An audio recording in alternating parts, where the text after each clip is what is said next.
You wake up every day thinking you have choices, thinking your will is your own, that your desires are free, but what if they were programmed?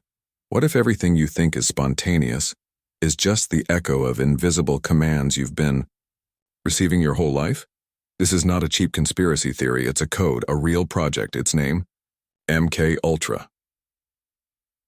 Behind the curtain of the system, scientists, military forces, and intelligence agents tested brutal techniques for one single goal: to program the human mind, erase identity, install commands, turn people into puppets. And the scariest part? They succeeded. They found out trauma opens doors, pain creates cracks, and through those cracks, a new program can be installed, like a virus. How many of your decisions were truly yours? How many fears, compulsions, patterns are codes you never even knew were there? The MK Ultra project didn't end. It evolved. It left the lab and invaded your everyday life. Through television, through school, through the movies you love, through the words you were taught to repeat, through the fear you feel without knowing why. This video isn't about paranoia. It's about awakening. It's about going back to the beginning and facing the question you've always avoided. Who would you be if no one ever told you who you should be? Since birth, you've been exposed to subtle commands, not shouted orders, whispered ones. Repeated, normalized. Boys don't cry. Be strong. You need to fit in. Do what's right. Be productive. Don't question. Obey. These phrases aren't neutral. They're triggers. They are lines of code shaping your behavior without you even noticing. While the world debated wars, economies, and entertainment, the real battlefield was inside your mind. The human mind became the most valuable territory on Earth. And so, it was colonized. MK Ultra wasn't just about drugs and electroshocks.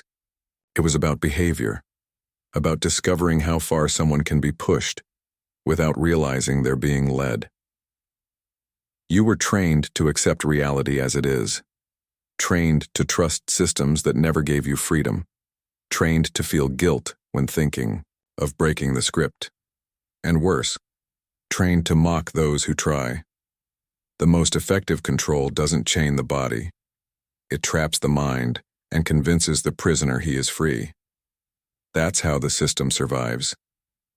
It no longer needs to chase you. It simply implants the fear of breaking free, and you censor yourself. After all, what's easier, uncovering the truth or sleeping with the comforting lie? Carl Jung said the shadow is everything you are, but don't want to be. We all have a denied side, a dark room where we lock away memories, desires, impulses, and truths we were taught to reject. But what is repressed doesn't vanish. It waits and returns, disguised as self-sabotage, as addictions, as unexplained anger, as destructive choices made on autopilot. MK Ultra didn't need to create new monsters. It only had to activate the ones already silent inside people. Exploit trauma, create internal division, break the unity of the self. You think you're in control. But who speaks through you when you explode with rage? Who decides when you repeat patterns that hurt you? Who sabotages you right before you evolve? The truth is, as long as your shadow is ignored, it will be your master. It will command your reactions. It will generate justifications. It will keep your mind in chains while you believe you're free. Mind control doesn't only happen with words. It happens with open wounds. With emotional voids you try to fill with distraction. With unresolved guilt that makes you easy to manipulate. The more fragmented you are, the easier you are to program. Division is the prerequisite of control. That's why awakening doesn't begin with rebellion. It begins with reintegration. With the courage to face your shadow and call it by name. Without fear, without shame, without denial. Only those who reconcile with their own darkness can create their own light. Awakening is not beautiful. It's violent. It's lonely. It's like tearing off your own skin and realizing it was a costume stitched by others. When you begin to see the world doesn't celebrate. It mocks you. It calls you crazy, too intense, paranoid. But deep down, that's the sign you're breaking the script. The system doesn't fear loud rebels, it fears the silent ones. The ones who stop reacting and start observing. The ones who refuse to repeat programmed phrases. The ones who look inward, even when everything inside is chaos.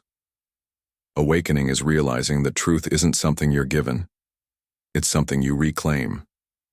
In the middle of pain, through broken patterns. By refusing to keep sleeping, MK Ultra may have been exposed as a scandal from the past, but its essence lives on. Not as a secret program in a basement, but as a psychological conditioning manual on a global scale. The question now isn't, what did they do to you? The question is, what will you do with what they did to you? That's where the rebellion begins, not with weapons, but with clarity, not with shouting, but with conscious silence. You begin to choose, to question every desire, every fear, every impulse. You stop being controlled and start becoming dangerous. Freedom isn't doing whatever you want. It's knowing why you want it. It's interrupting the automatic sequence installed in you and reprogramming every thought with awareness. Rebuilding begins when you accept that part of who you were wasn't really you. It was noise. It was conditioning. It was survival. But now, with your mind exposed and your eyes open, you can begin writing a new code, a code not born from fear, guilt, or obedience, but from clarity. You don't need to scream against the world. You only need to stop repeating yourself. Every time you say no to an old pattern, you break a chain. Every time you choose consciously, you access a new reality. It's not about becoming a hero. It's about reclaiming your inner sovereignty. It's about creating thoughts that weren't installed by anyone. It's about remembering there's a center within you that can't be controlled, only forgotten. MK Ultra failed in one thing. It couldn't erase the spark. And that's the spark you will reignite, with small actions, with firm silence, with decisions no one sees but that change everything. Because the real rebellion doesn't happen in crowds. It begins in secret, inside a mind that decides to obey no more. You made it this far. That already says a lot. Most people don't dare to think about these things because thinking hurts. Thinking shatters. Thinking makes you realize that maybe everything they called you was just a reflection of what they needed you to be. So now what? What do you do with this awareness? You can go back to the surface. Pretend this was just another weird video. Laugh. Look away. Let the algorithm carry you into something lighter. Or, you can face it. Accept that truth was never meant to be comfortable, and that real freedom always demands a price. Are you willing to pay it? The MK Ultra project was just a symptom. The real virus is forgetting. Forgetting who you are, where you came from, what you once felt, but swallowed to fit into the world. You were never in control, but now you have something far more dangerous. Choice. The choice to keep obeying, or to rebuild your mind, line by line, shadow by shadow, silence by silence. The choice to free yourself. Even if no one understands, even if it hurts, even if it feels too late. Because while the world sleeps, some awaken. And when one truly awakens, nothing is ever the same again.